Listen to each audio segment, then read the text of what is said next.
Section 1. You will hear a conversation between a welfare tutor of Student Union and two overseas students, Claudia and Bastito. They are talking about their life and study in Leeds University. First, you have a chance to read questions 1 to 10.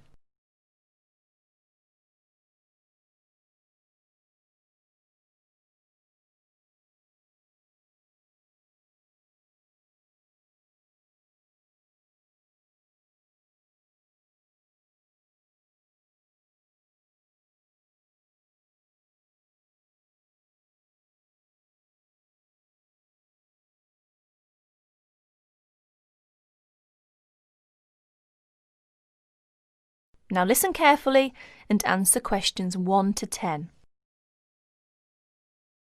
Excuse me, is this Welfare Office of Student Union? We've wandered outside for a long time. Yes, this is the Welfare Office. We're students from Architecture faculty. Our Professor Thompson asked us to come. Ah, yes. You must be Claudia and Bautisto. How are you? Your professor has mentioned your names through the telephone. Fine, thank you. As a welfare tutor, my job is interviewing overseas students and help. Therefore, your arrival doesn't mean you will tackle the problems alone. I have a lot of things to ask you. I want to know how you feel about life in Leeds University. Who will be first? Oh, Claudia, please. OK. This is the first semester, isn't it? Could you please tell us what is your first impression about the Leeds University?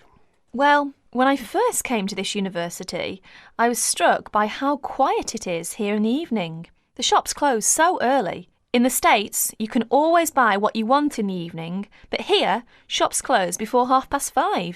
Yes, Leeds is supposed to be a quiet place. Where did you live when you first came here? I went to the student hostel. It has a big lounge, recreation room, and most important, I don't have to cook for myself. How is the food there? Do you like English food? It is too bland, but healthy. You can't complain too much when you study abroad. Yes, right. Oh dear. How were the local students? To be frank, it is difficult for me to make many friends with British students. They're rather reserved and cold, not friendly. They seem to keep themselves. Oh, it is a pity. Well, how about the academic courses in the architecture faculty?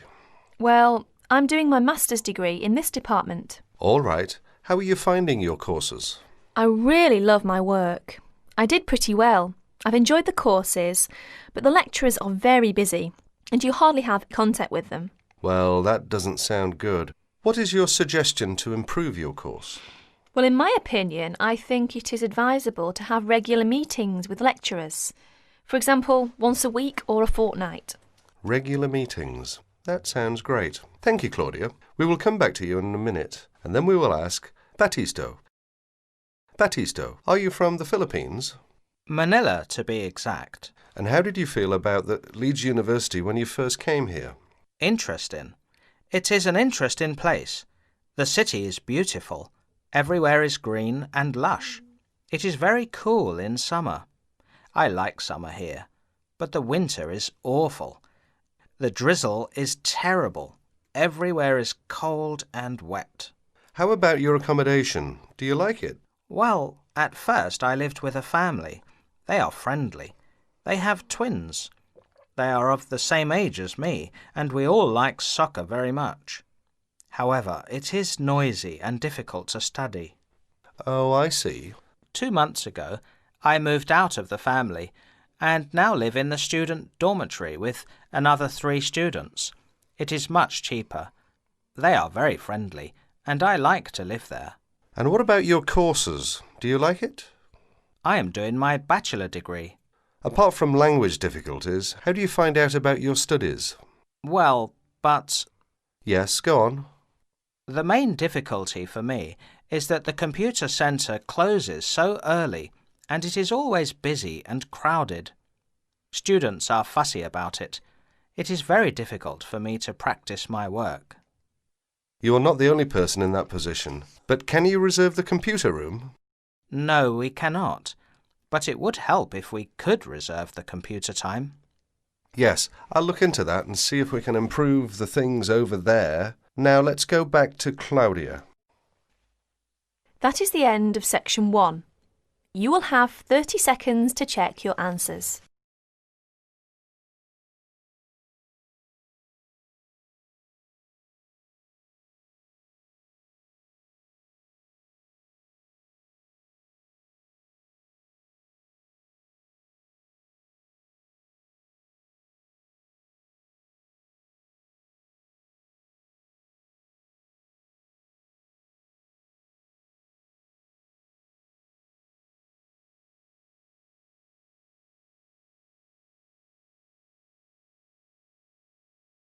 Section 2.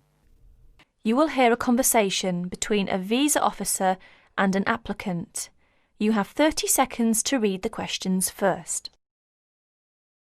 First, you have some time to look at questions 11 to 15.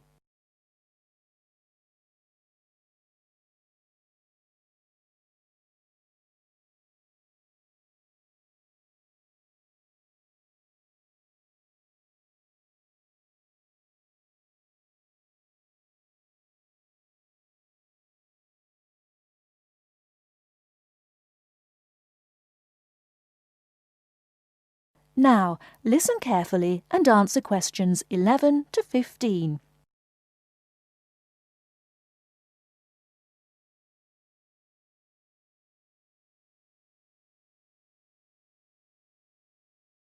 Good morning, Visa Office. How can I help you?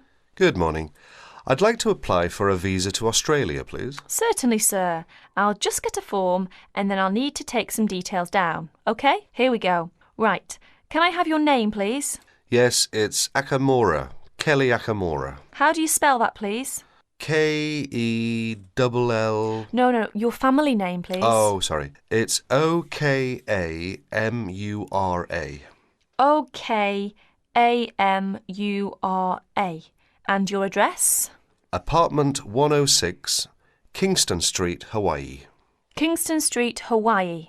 Yes, that's correct. So you're an American? Actually, I was born in Japan, but moved to Hawaii 6 years ago. And can I have your age, please, Mr. Okamura? I'm 32. Are you married? Yes, I am. My wife's Chinese. And will your wife accompany you to Australia? Yes, she will. Before you hear the rest of the talk, you have some time to look at questions 16 to 20.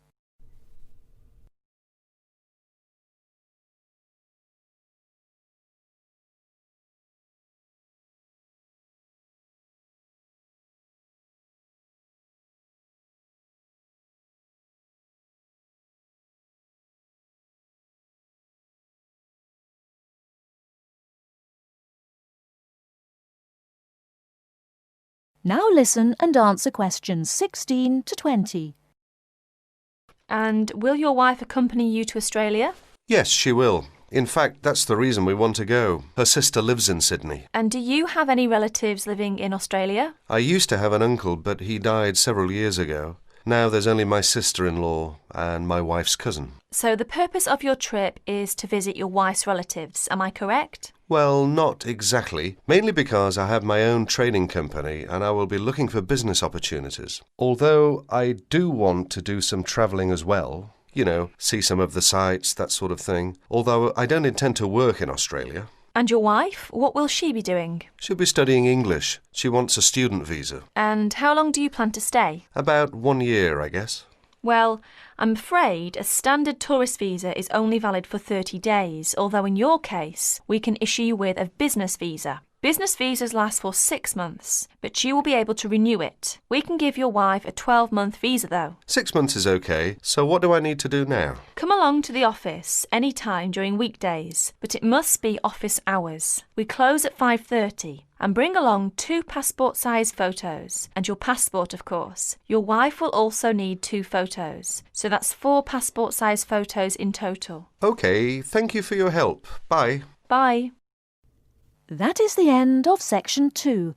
You now have half a minute to check your answers.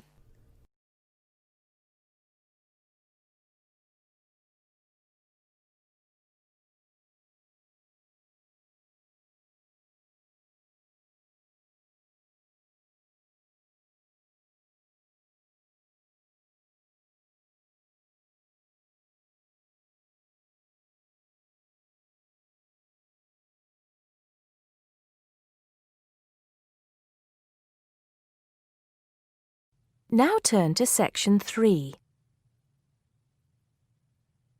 Section 3. You'll hear two students talking about different aspects of their university. First, you have some time to look at questions 21 to 26.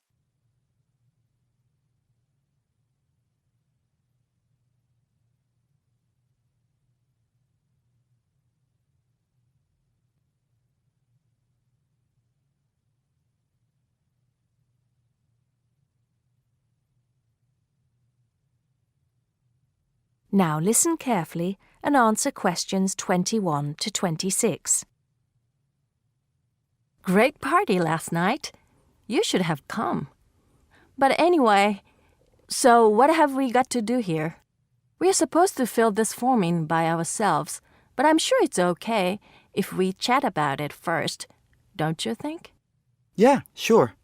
So, there are 10 questions and we've got to tick numbers 1 to 5 for each question. 5 means really good. 1 is bad. Question number 1. Was the course well organized? We'll give that a 5, agree? Yep. No question about that.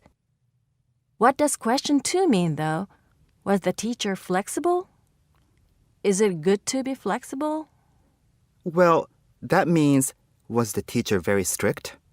Or maybe she gave you more time to complete your assignment. Things like that. So for that question, we should give her a 5. She always gave us an extra day, didn't she? And she wanted to know our opinions on things. We had great discussions. Fair enough. What about this one? Was the teacher friendly and encouraging? I'm not sure about that. She was friendly to some students, but I think she had a problem with Mike and Alex, who were usually late. She did get a bit irritated with them sometimes. Yeah, we weren't too happy about them either, though. I know it was a bit early, with classes starting at 8:30, but you choose if you want to sign up to them or not. So that's no excuse, really. Yeah, they could have taken the evening classes if they didn't want to wake up early in the morning. Now, what about these questions on the course books? Look, the business studies book was interesting, but I thought the human behavior one was boring. Really? That's the one I like the most, perhaps because I want to study psychology. You want to become master of the universe, managing a huge multinational company, don't you? There's nothing wrong with being ambitious, you know? The best laid plans of mice and men. What's that? Some sort of quote? Stop being so literary. Let's get on with question 5.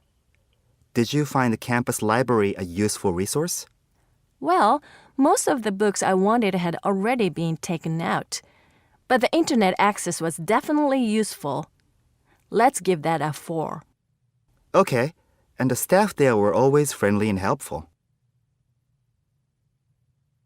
Before you hear the rest of the conversation, you have some time to look at questions 27 to 30.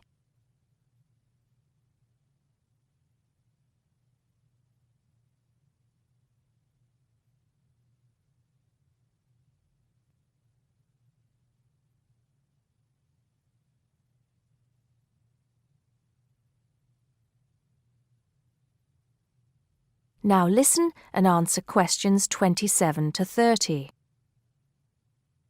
Now, what's this?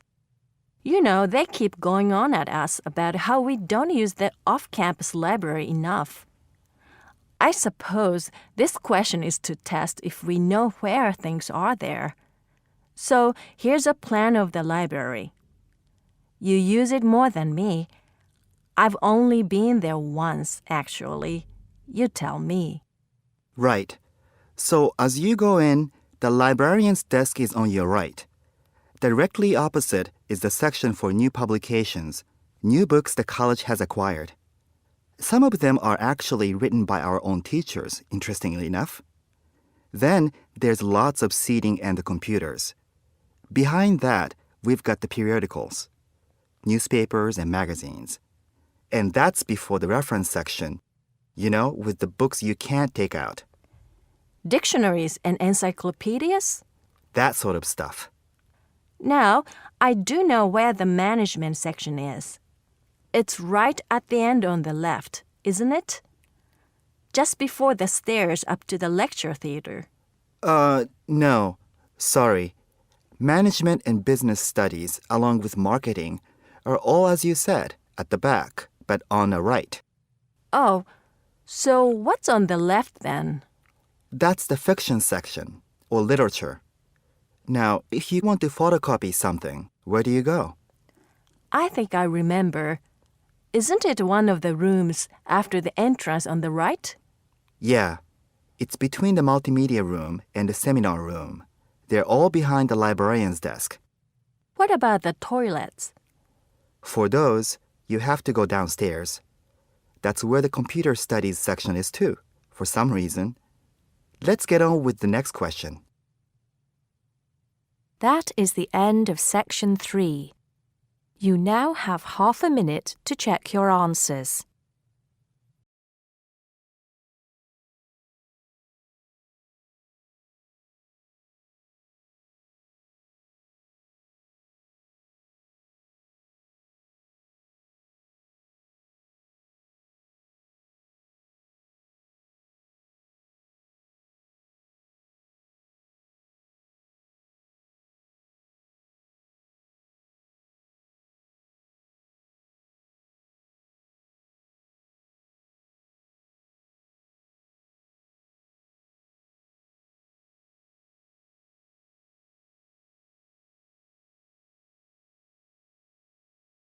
Now turn to Section 4. Test 7, Section 4. You will hear a lecturer talking to a group of engineering students about the design of a greenhouse. Before you listen, you have some time to look at questions 31 to 40.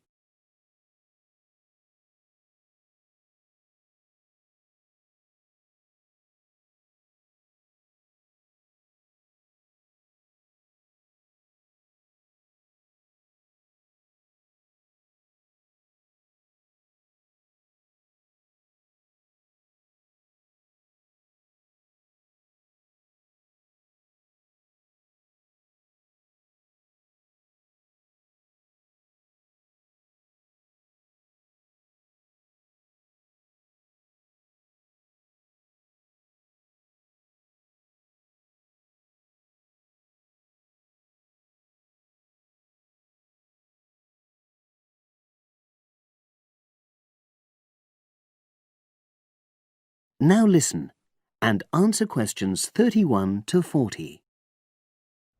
Good afternoon. This is the first of a series of lectures I'll be giving about engineering for sustainable development. I'll be presenting examples of engineering projects from a variety of contexts, and today I'm going to talk about a project to design a new kind of greenhouse for use in the Himalayan mountain regions. First of all, I'll tell you about the problem which was the context for this project. In the Himalayan mountains, fresh vegetables and other crops can only be grown outside for about 90 days during the summer because the altitude of the region is around 3,500 meters and because the rainfall is so low. In winter, temperatures fall below minus 25 degrees centigrade, so fresh vegetables have to be imported.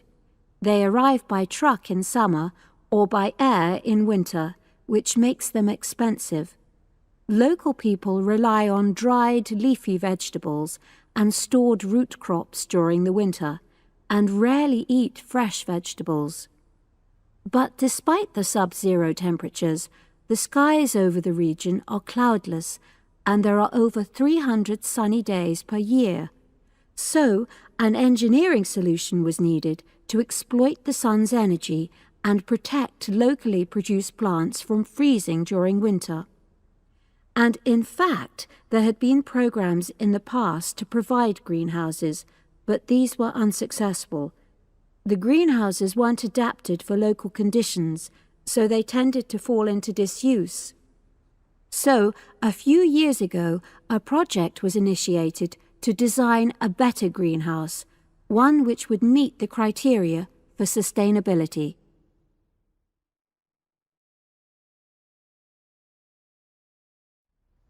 So, what are the criteria for sustainability? Well, first of all, the new greenhouse is designed to be relatively simple, so construction is cheap. Locally available materials are used wherever possible. The walls are generally constructed of mud bricks, made locally, although in areas of high snowfall, more resilient walls of stone are needed. Rammed earth is also used. The main roof is generally made from locally available poplar wood, with water-resistant local grass for the covering. In addition, the construction and maintenance of the greenhouse is done by local craftsmen, so local stonemasons are employed to build the greenhouse walls, and specialized training is provided for them wherever necessary. Then, the greenhouse is designed to run on solar power alone. There's no supplementary heating. And lastly, families are selected to own one of the new greenhouses with great care. They have to have a site which is suitable for constructing it on. They also have to be keen to make a success of using it, and also to share the produce with the wider community through sale or barter. Potential owners are taken to see existing greenhouses before they make a final decision about having one. So, those are the features which make the project sustainable. And now, I'll briefly describe the design of the greenhouse. The greenhouses are orientated very carefully along an east-west axis, so that there's a long south-facing side. The transparent cover on the south-facing side is made from a heavy-duty polythene, which should last for at least 5 years. On the inside of the greenhouse, the walls are painted. The rear and west-facing walls are black to improve heat absorption, but the east-facing wall is white to reflect the morning sunlight onto the crops inside. Finally, there's a door in the wall at one end, and vents are incorporated into the roof, the door, and the wall at the other end, to enable control of humidity and prevent overheating. I'll turn now to the benefits which have resulted from the introduction of these new greenhouses. These benefits are of various kinds, but for now I'll just mention the social benefits. First of all, people who own a greenhouse gain social standing in their communities because they provide vegetables for the wider community, for regular consumption as well as for festivals, and they also earn income.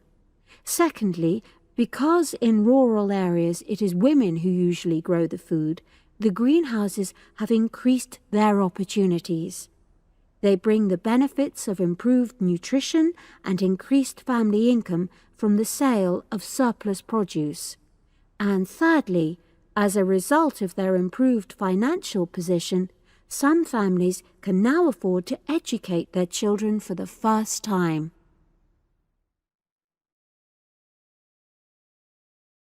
That is the end of section 4. You now have half a minute to check your answers.